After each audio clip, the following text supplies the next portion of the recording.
let every nation know, whether it wishes us well or ill, that we shall pay any price, bear any burden, meet any hardship, support any friend, oppose any foe, to assure the survival and the success.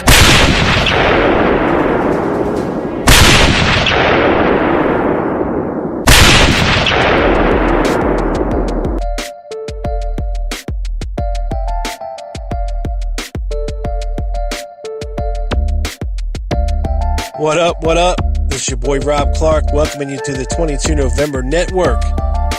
Get ready for another exciting edition of the Lone Gunman Podcast featuring me.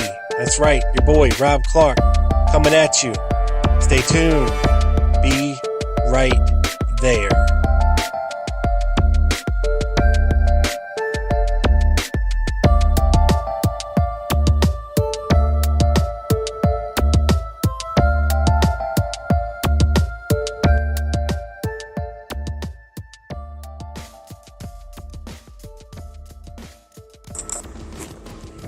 Hello, and welcome to the show, episode number 38. This is part 2 of the Seamus Coogan interview. This week, we are really going to get into Fetzer and Hankey and all the stuff they're doing over there. You know, they're getting on the air a lot on Jim Fetzer's radio show, his JFK show with Gary King as the main interviewer. And they are attacking blatantly Black Op Radio, Real Honest Research, CTKA.net, and many others. And it won't be long before, you know, they probably come for us, but we'll be ready. And, you know, they put forth this self-grandizing, you know, non-substantiated, quote, evidence, unquote. And it's the most ridiculous stuff you've ever heard. You know, first was Oswald in the doorway, you know, and now it's the limo stop for 30 seconds. You know, just stuff that's not even substantiated by witness testimony, documents, anything like that. You know, these guys don't do real research. They are attack artists. They are Jim Fetzer's little chihuahuas that he sends after people to try and shut them up from telling the truth. And I don't even know if Gary King realizes that or not yet, but it won't be long before he will. So this week, enjoy part 2 of the Seamus Coogan interview. He's a great guy. You can check out his stuff again at ctka.net and topsecretwriters.com. And hopefully we'll be getting Seamus back on the show here in a little while. Got a lot of good feedback from the first part, so enjoy the second part. And if you like the first one, you'll enjoy this one. And please share this all over social media if you enjoy it. Make sure that they hear this. They need to get this message. And you need to hear it too. If you're a JFK researcher and you're in the community and you're all about honest research, you need to hear this. So without further ado, I give to you Mr. Seamus Coogan, part 2. All right, everyone. Welcome back to the show. I have Mr. Seamus Coogan from New Zealand back on the line with me right now for a second part, and I couldn't be more happy. We are having fun. Let's kick this off right. with our clothes on. Yeah. We are not video Skyping each other naked. That's not happening. Yeah, it's right. So, Seamus, let's get into this. Let's kick John Hankey right in the nutsack. Okay, because have you heard about this shit he's talking about Gary Webb and Lisa Pease?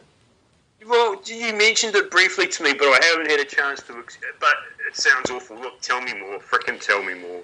Well, it was on Gary King's Fetzer show, and it's the one I was telling you about where he rambled on for incessantly for half an hour.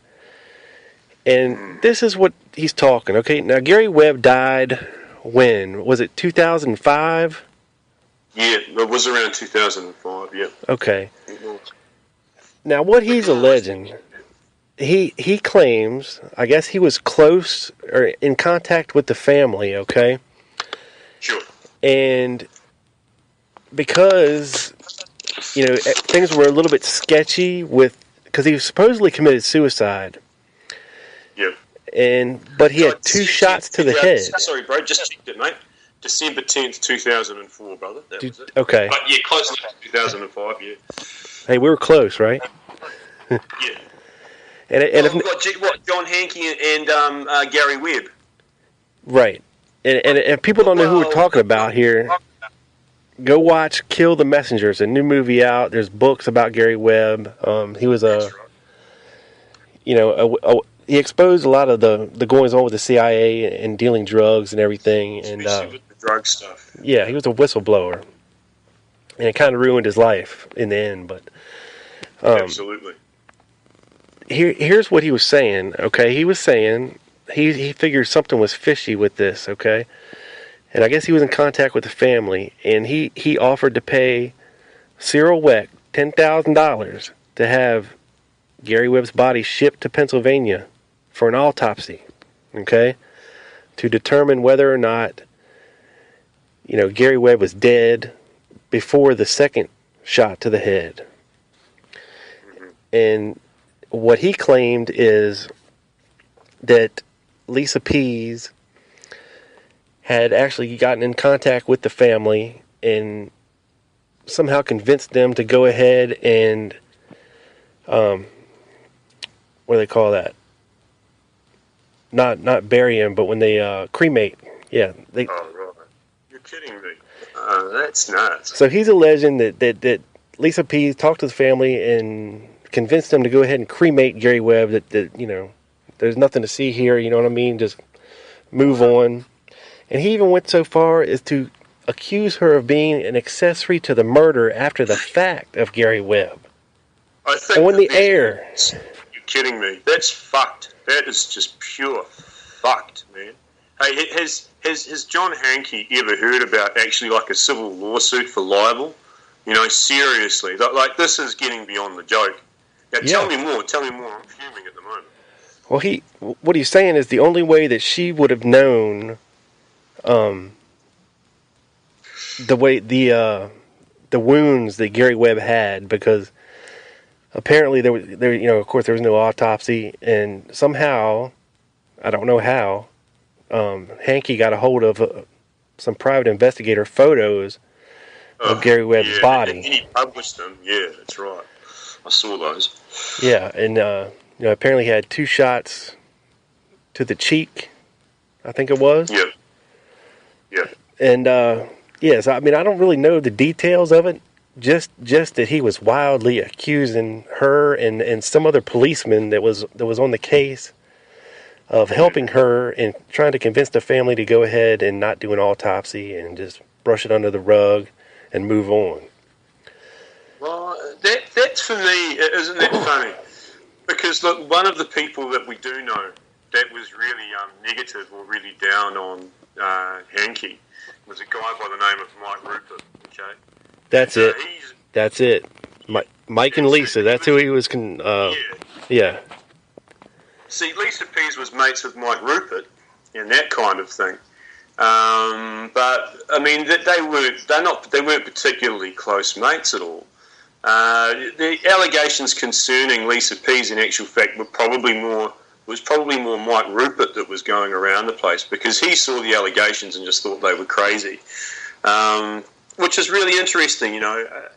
Rupert had actually said for a while, I think, that Gary Webb had been in a bit of a downward spiral, mate, and he said that he'd been a cop, and he says that, look, one of the things that people do when they try and end their life with the bullet holes or whatever, and he made a fairly convincing case that he shot himself once, failed, but then went back and did it again, right. Went back and finished the job.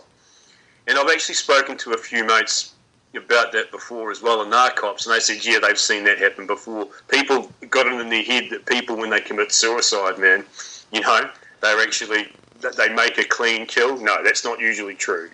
Most of the cases out there, it actually takes a couple of attempts, even with guns. Yeah. So that's an interesting point. Now, that's not to say, though, that Gary Webb might have been taken out or not. Okay, that's an interesting thing. But the media had done such a good job on absolutely fucking him anyway. Yeah, I was going to say, they pretty much assassinated him without needing to use bullets. Man, yeah. And it drove him to do what he did anyway. You get what I mean? So, I mean, his life was fucked. So just like Roger Craig. Yeah. And look, mate, that's completely what... You know what I mean? That's completely what I think about the Roger Craig case. And it's completely what I think about the George de Mohrenschildt case as well. Exactly. Even though, in actual fact, and there's some interesting stuff about of all of these three murders, for example, the de Mohrenschildt one is the one that really spooks me out. You know, the one about the tape recording and everything. Oh, yeah. And all of that. You should check there. See, that one there could be a definite taking out. You know, that was really spooky. Well, we can go ask Bill O'Reilly because he was knocking on the door, right? Yeah, that's idiot. right. There's some crazy... I mean, it's nuts. But getting back to this Lisa Pease one, look, here's how fucking crazy John Hankey is making his allegations up. And hopefully you can get Lisa in on your show talking to her at some point if she wants to come on. I'll put in a good word. But one of the things that John Hankey was saying in the last piece that I did you read the last piece on John Hankey that I did? Just taking the absolute frickin' shit and soul out of his innards. Like, I ripped him a new asshole, man. Yes. About multiple, to already go with the 1,000 he already has. And in this piece, I tracked... Look, John Hankey was trying to say that Lisa Pease was the person, get this, that was distributing copies of his, JFK2 around. You know what I mean? And was the one that was editing all these copies to make him look stupid. This is seriously what he was saying. And I backtracked all of John Hankey's claims, and I've got photographic evidence there from some of the cache sites and everything, proving that John Hankey was blaming Lisa Pease for all of his own horrific fuck-ups he had made promoting his garbage in the first place, So rather than admit fault that he'd been making a whole bunch of shit, he chooses to blame Lisa Pease. Now, all Lisa did was receive a copy of John Hankey's JFK2 way back, I think it was about 2002. I'm not sure. People can read it in the piece that I got on John Hankey. Right. Okay, that's all she did. Why the fuck would Lisa Pease want to spread, you know what I mean? Yeah. If even to discredit this asshole, why the fuck would she, distribute copies of John Hankey's work? You know what I mean? Yeah, that's the level of fucking insanity that this lying sack of fucking no-good children, you know what I mean, in a classroom, let alone, you know what I mean? Where is the California State freaking Teachers Commission on this guy? You know what I mean? He's a fucking idiot. And, seriously, I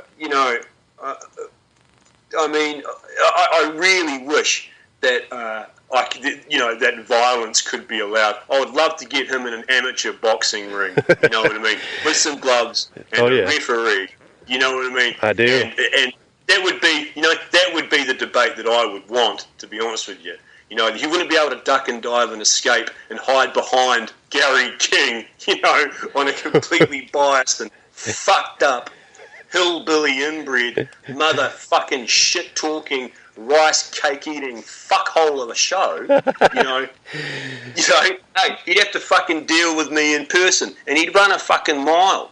I'm 6'1", depending on height, 6'2". I don't care about the fucking measurements. I'm close to 100 kgs. I played rugby. I'd peel him off the fucking floor, eat him, shit him, and then I'd start punching him fucking all over again. I made jokes about John Hankey joining up with Jim Fetzer on the Deep Politics Forum. Okay, and when I was there hanging out with Charles Drago, which is such a shame. Charles Drago was such a stubborn son of a gun, but I really loved hanging out with him. We had some huge arguments, but I really, really liked Charles. Oh, God, just the most frustrating man in the world, but one of the most brilliant when he could be. It's such a shame he's not there. But anyway, so I had some great fun with Charles taking on people like Phil Nelson and Jim Fetzer eventually. And, it was, oh, God, I lost my train of thought there, but just, I was making jokes about John Hankey and all these other idiots, you know what I mean, like Phil Nelson joining forces with Jim Fetzer, and of course they all bloody did. Oh yeah, you know, and they bring it upon themselves because from day one, that radio show of Fetzer's with Gary King has been a hit job against Black Op Radio, against Sitka. You know, it's just one thing after another. It started with the 50 Reasons for 50 Years. They went through that thing show by show by show. Rehashed it, replayed it. Well, it's an interesting one. I've got a question for you. Yeah. When you made your website or the blogs, just a question: how many are you getting? Quite a few hits on it now. Well, to be honest with you, the Conspiracy Critic blog, I really stopped messing with it probably about a year ago. Okay. I really, I got to the point where I was arguing with these assholes day in and day out, on Facebook, on the blog. And it got to a point where I'd said pretty much everything that I needed to say and everything that I wanted to say. I presented the evidence I wanted to present. It's kind of like banging your head against a wall. Eventually you come to your senses and you're like, you know what? Fuck these guys. I'm done. And there's other guys out there, picking up the fight. There's this guy named BP 1969. He's got a... Yeah. Do you know who he is? He's freaking hilarious. Yeah, no, I don't know him personally, but, we've had some good times, Attack and Sink. Joe Bax has an anti-sink called Ralph Sinclair. Joe Bax is a great guy. Yeah, I really like Joe. Look, he's a great researcher too. Yeah. He's been promoting a lot of good CTKA stuff, man. Or Sitka is your American. Frickin' Americans with a breviary. I just go CTKA. Yeah, and he's got... His blog is called Ralph Sinclair is a stupid bitch.blogspot.com. Yeah, that's it. I said that is Joe's. Yes, I thought that was his one. Because there's so many of you guys now. There's you, B. Pete, and Joe Bax that are just freaking slaughtering these guys. And just brilliant. So just the thing though, but were you getting some good hits near the end? When you were looking at this stuff, were you getting? Oh yeah, getting a lot of views. Yeah, it's like I said, I haven't touched it or really blogged there in a year, and I go back and check on it, and man, it's still getting like, between 100 and 200 hits a day. I mean, that's good. That's really good, man. It is so good, and it's really important that as visceral as these sites are. Hey, and you can confirm this before we go away. I have had nothing to do with the establishment of any of these three sites. CTKA has had nothing to do with the establishment of these sites, at all. Now, the one I do now, we haven't really dropped down to that level to where we want to stay above the fray and be a little bit more professional and focus more on the research with this one. But the other one, like I said, I've said what I had to say, and I'm pretty much done with them motherfuckers because right now that Oswald Innocence campaign is imploding. It's imploding from the inside out. They've kicked Richard Hook out. Judith Baker has joined and left. Just a question, can you please tell me more about what happened with Judith Baker joining and leaving? What happened there? Because I can't stand her either. She is a sad, evil... You get what I mean? I don't know. Do all these older guys just want to bone her or something? Because all the younger guys like me, yourself, Frankie Vegas, Steve, Martin Hay, we all think she's full of shit. What is it about these geriatrics and you bone her? I don't know, dude, but I'll tell you this. I will tell you this. I met her in person at that conference, okay? Oh, brother, geez, you have had a shit list. Oh, my God, tell me more. Yeah, we went to the Nutter Conference, man. Phil Nelson was there and a whole bunch of other assholes. But, yeah, but Judith Baker, to talk to her, and she's a sweet lady. Now, I don't know whether she's delusional or if if she's lied so many times that she believes it. You know what I'm saying? I think it's that one.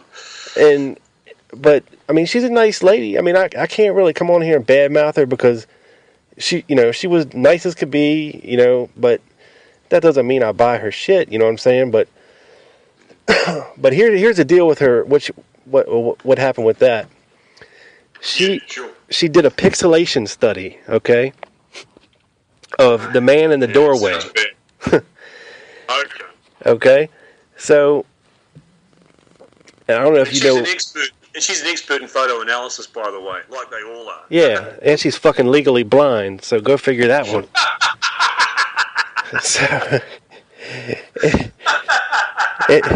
So she's doing the fucking pixel analysis, okay, on the two shirts of the Lee Oswald in custody shirt against the man in the doorway shirt. And back then, you know, in 1963, photographs that were developed through emulsion don't have pixels, if I'm correct. That's right. You think? That's right. No, it's true. So her whole study is bullshit, pretty much. It's based on a... Well, it is. Yeah, that's it's right. based on a false you're pretense. Right. Yeah, because back in the day, of course, most of it was done by dots. Right. You know, and the whole pixelation process and all that kind of stuff. You know, and you can see that, of course, you're bloody right. I mean, if you look at the old school newspapers of the era, you know, they just used huge dots. You know what I mean? That made the big pictures old up. dot matrix printers and shit. Yeah. But even if you had That's the right. original photo, you know, developed in a dark room with emulsion, it's not going to have pixels. Yeah. So Yeah, that's right. anyway, they were so enamored with her, you know, they brought her in to join, you know, because she agrees now, oh yeah, it's Oswald in the doorway due to her little pixelation study. But what they failed to realize is that in her book, Me and Lee, she puts Lee up in the 6th floor. I love it. Okay. I love it. Shooting a rifle. I know. I was about to ask you about that. And missing on purpose. So which one is it?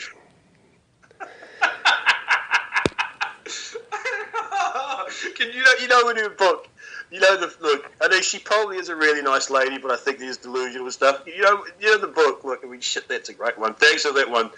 We've got to do another show, Rob. This is hilarious, mate. Look, because dude, did you read that part in her book where she talks about how her and Lee Harvey Oswald assisted the black woman at the back of the bus? Oh yeah, giving birth. Yeah. You know, yet at the same point in time, Lee Harvey Oswald was trying to be inconspicuous. Unbelievable. You know, this just gets me so freaking. This just makes me laugh so hard. Oh. You know, they were playing Rosa Parks before Rosa Parks. You know, yeah, that's absolutely. yeah, it's crazy, isn't it? It's really crazy. And so I think you're right. I mean, the stuff that I've seen of Judith Baker and the way that she actually confronts criticism, I think you're right. I'll give her credit there. She is actually very even-tempered. You know, I think that serves her quite well. But I do think that she's seriously she's an extremely dubious source. And what's really funny about her is that I compare her to a really cool chick like Beverly Oliver. You know, someone that you actually really want. Okay, to actually be genuine. You know what I mean? Right. And to believe that she was there and she saw some of her stuff. Now I don't know if Beverly Oliver, in actual fact, was there or not. But she's got a take it or leave it attitude.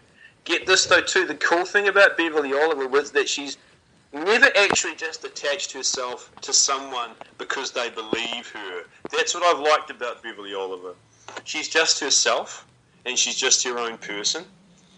Whereas with Judith Baker, she's trying to ingratiate herself with people all the time to try and keep her name up there in the lights. You know, and that for me is just, and her story changes all the time, okay? At least Beverly Oliver's story is actually consistent. It hasn't changed too much, to be honest with you. Right. So, and she's actually just a cool chick. I've had the privilege of meeting Beverly Oliver, man, and she's one cool chick, you know? So I'm going to be 50-50 on Beverly. I'd like for her to be, you know what I mean? Yeah. I would, but I can also understand the reasons why, you know, there's the acrimony. Yeah, I just saw a thing the other day. Have you heard of the researcher Dennis Morissette? No, tell me more about him. Well, he I'm sure I've heard of him somewhere. Look, I do so much stuff at times, Rob. Some people's names just go, you know. Yeah, I know. So tell me more. I know he's been in the forums. I'm not sure exactly which forum, but he's on Facebook now too, and he's been starting to do a lot of YouTube videos, and one of the ones he just did recently was about Beverly Oliver not being the babushka lady. And he was comparing, video stills and pictures with what she stated, where she was, what she was wearing, the colors of things, and it was really fascinating. I mean, and but like you said, who the hell knows? You know what I'm saying? Yeah, in that sense, look, I'd probably agree with. I probably would agree. I'd probably tend to go. I would tend to veer on the side of cynicism. Sadly, with the Beverly Oliver story. Like I said, in saying that though, you really do want. It would be. There's part of me that really does like her as a person, and there's a lovable rogue aspect to her. I think. Whereas with JVB, she's just an utter sociopath, to be honest with you, in terms of the lies that she talks. So it's an interesting one. But that would be interesting. So, just a question: what do you make of this guy's YouTube videos? Do you think they're pretty even-handed? They're pretty good. Yeah, I mean it's. I'd never seen a couple of the actual still photos that he had before. Sure. And it really looks like she had dark hair, whoever this babushka lady was. Yeah. And Beverly's always claimed to be a natural blonde. But she's also claimed to wear a wig, too, so... Yeah, and look, and this is one of the things that's really interesting, because I had some interactions in my early research days with the infamous Dave Perry. And one of the big things that I noticed was that Dave Perry is... an interesting dude. Yeah, he's misquoted some people badly, especially people like Cyril Wecht, and he did a real number on Fletcher Prouty, to be honest with you. But, which complete bollocks, really. But he wrote really well on them, and so it could fool a few people. It actually had me fooled for a little while. Well, in terms of the information, I always thought he was a little bit suspicious. But one thing that he's done pretty well, is he's looked into the cases like, your Madeline Browns, your Judith Bakers, and all of that kind of stuff. People have got to realise that just because a lone gunman, advocate, or somebody associated with Gary Mack says something, says that somebody's full of shit, you know what I mean? Doesn't necessarily mean that they're doing it to actually discredit somebody. This person could actually be full of shit, you see. So that's one thing that people have really got to be a little bit more open-minded to, in the sense that these lone gunman dudes aren't out there to get us all of the time. One of the things that they're trying to do, though, and you just got to be careful, is that they try and they did this really well in the early 90s, Rob. This is from the research and so forth that I was seeing, was that in pre the ARRB, it was a little bit of a free-for-all in terms of your theories and stuff that were going on. If you've read John Kalin's Praise from a Future Generation, you'll actually see that the original JFK researchers, they were actually really cautious about their conspiracy theorizing, weren't they? And they were really quite militant about their research, about their methods. Well, except for Mae Brussel, she pretty much put her shit out there pretty good. Yeah, Brussel, that was right. I think, and you can see that sadly on some of her stuff. Yeah, and the Mary Farrell stuff. Yeah, was a little bit. Yeah, but what I say, but Mae Brussel, but because she was, well, the thing with Mae though, when she was doing it though with Brussel was but they were all pretty conservative in terms of the way that they viewed other researchers and all of that kind of thing. And people like David Lifton, when he turned up, man, all of these originals just thought he was a dick. Really, really did. A lot of people still do. A lot of people still do. And there's a lesson to be learned from that, okay? And this is the thing that really annoys me. Is I think that David Lifton has actually done some okay stuff every now and again. However, hey, where's his credibility? He was saying that somebody was disguised as a fucking paper mache tree on the grassy knoll. This is before he cottoned on to the bullshit that's in Best Evidence. Which is just crazy. I never heard that shit before. Yeah, oh man, you should check it out. No, David Lifton's made those sorts of claims. Oh, and that's the Lord. thing is, yeah, he really has. And so then you get into like best evidence and all of that kind of stuff, where there's actually some good questions that he asks of the medical evidence. Okay, that's true, but that's actually been surpassed by when he was actually really good, and he's the guy that's done. He's done a few books with Bob Groden. And I've met him, and Harry Livingston. Yeah, Harry Livingston. Yeah. Harry Livingston kicks frickin' David Lifton's ass in terms of the medical evidence and that bullshit body alteration in the plane stuff, you know, which is just really dark bullshit disinformation, which Doug Horne should not have ever bought into, you know? He doesn't. He doesn't anymore? No, he changed his mind. He thinks that Oh, wow! Wow, there is redemption! Yes. He's seen the light, motherfucker!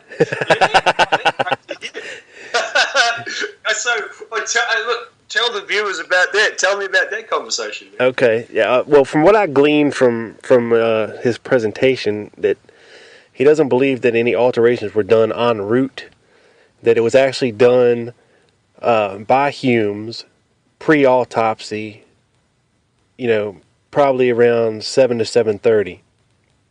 Okay. Yeah. Because the casket entered 3 times, or something to that effect. It was taken out and brought back in, you know, and I interviewed, the only other interview I ever done on my show, because I don't fuck around. I go big, man. I got you, and the first interview I ever did was with Dennis David. Right. Yeah. That's interesting, man. Yeah, that cat. He received, you know, Kennedy's body at Bethesda in a metal shipping casket in a body bag. Sure. They took it in. They did whatever they did to it. They put it in the bronze casket. Took the bronze casket back out, and then brought it back in to the anteroom. Yeah. And then somehow it came back in again. Right. But yeah. Doug Horne has changed his theory on that. He believes it was done at Bethesda, the alteration, and that it was quick, it was crude, you know, and it was done just to make a mess of everything. You know what? He just needs to go. Look, he just needs to go the one step further now. And the fact is that they probably didn't even really alter the body at Bethesda. Why? Hey, look. The autopsy was being run by the freaking military anyway. You know? Exactly. And that's the thing that annoys me, eh? They're getting into this minutiae about this body alteration shit. And that was one of the good things that people... There was a great book that... I think it was Never Again. And this was Harold Weisberg's reply to the JAMA articles that were saying... that, you know, talking about the Kennedy assassination. And these came out in the wake of JFK, the movie. And as much as Harold Weisberg disliked Oliver Stone's film... and as much as he disliked Jim Garrison because they had a few fallings out, which is funny because if you look at Harold Weisberg's arguments against Garrison, in all fairness, he made some good points. You know, that's another topic for another time. But he really got onto the whole Pierre Fink testimony and what was going on at Bethesda that night. Right. And anybody should read that. It's a good, no bullshit look at everything. Okay, and man, it's really, it's superb. And effectively he says makes that kind of argument. And it's good. It's actually one of his better books too because it's actually quite, you know, it's relatively short and it's really concise. So I think people should really get that one if they want to get a good overview of everything that happened that night without, you know what I mean? Without Doug Horne going off onto tangents. That's the big problem too. Because then also too, Doug Horne had the problem that I saw, Rob, where he was buying into the bullshit of the potential of the Secret Service agent Greer blowing JFK's head off. Does he still advocate that? No, he does not. No. Oh, thank God. Jeez, this guy Horne, you know what I mean? It's like the raising of Lazarus, mate. You know what I mean? I'm saying he's done like a 180, you know, except for his little bit of help from Fetzer this time. Everything that he was saying made sense, you know. With the Humes bringing like 4 different copies of the finished autopsy report, you know, things like that. I mean, he even had David Mantic there in the audience. Right. And he's been working really close with Mantic on some things. Yeah, sure. For his, because this was his, supposedly Doug Horn's last presentation in public. He said after this, he's done. Right.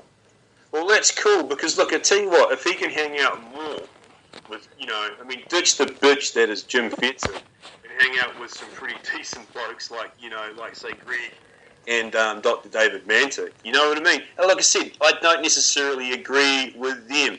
However, they do present their case, you know what I mean? In at least in a decent manner, which is far removed from the Fetzerian bullshit. Oh, yeah. And if Doug Horn can get rid himself of the stench, the fetid stench of Fetzer's shit, you know what I mean? Then the alteration agenda, or it's not even an agenda, the alteration argument would be in a far better freaking position. Yeah, I don't think that their documentary they're working on is going to include any Fetzering at all in it. Hopefully. But isn't it great Fetzering? Isn't that funny? Just a question, brother. Just a question. Who was it? B. Pete that actually put it up in the Urban Dictionary? Yes. Is that Fetzering? The art of Fetzering. To Fetzer. Oh, yeah. I forget what the exact definition is, but it's fucking hilarious. Isn't it just brilliant? It's true. Because my mate Frank Cassano, look, one of the things we're forgetting is my buddy. I don't talk to him anywhere near as much as I would like to. But Frank Cassano is a real hard beer drinking motherfucker, man. Great dude. And he was, I was doing some stuff with him about 2-3 years ago.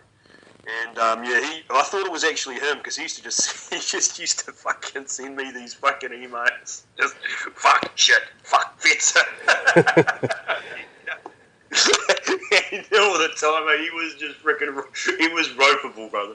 I was wondering if Frank had done that, but no. Apparently, BP pointed out a comment I'd made on a forum and said, no, it was me. I'd love to find out who BP is, but in saying that, after dealing with, have you come across a guy called Richard Charnan or Dick Charnan? Oh, yeah. Oh, God. How many, fucking hell. Was he dropped on the head repeatedly as a fucking child? Look, no, if he was my kid, I would have dropped him repeatedly on the ground. Well, I think he's coming to his senses, too, about the whole Oswald Innocence campaign, because he actually just had a book come out, okay? Right. I don't know if you knew that or not. Yeah? It's called, so Dick... I think it's I forget what the exact title is, JFK Reclaiming Science or some shit like that. Right, written by him? Richard Charnan. Yeah.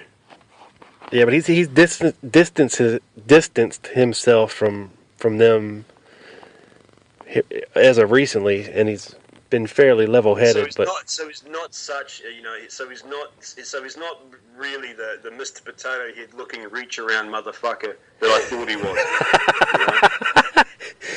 Well, that could very well be true, but it's hard to say. Hey, I just made him my Facebook friend today.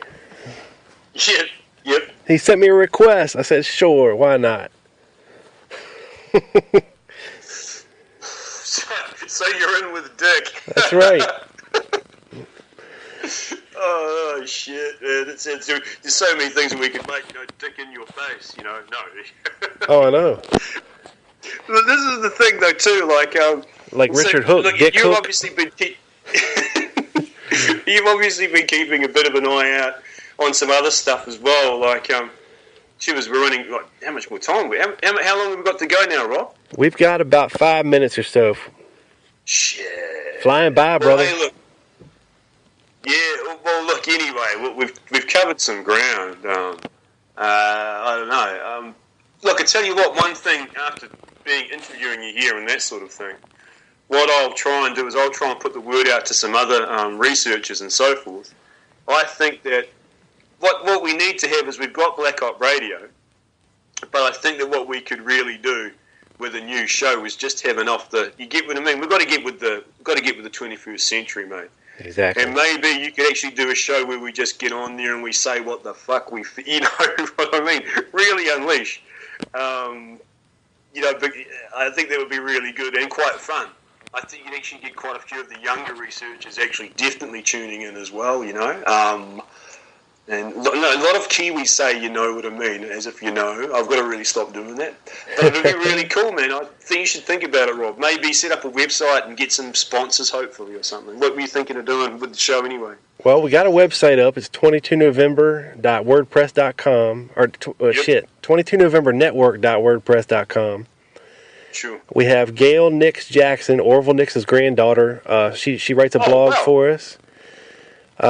We've got a member of Daily Plaza UK, Francesca Akhtar. She does a blog for us. Don't have Mark Vandervork on, mate. That guy is not.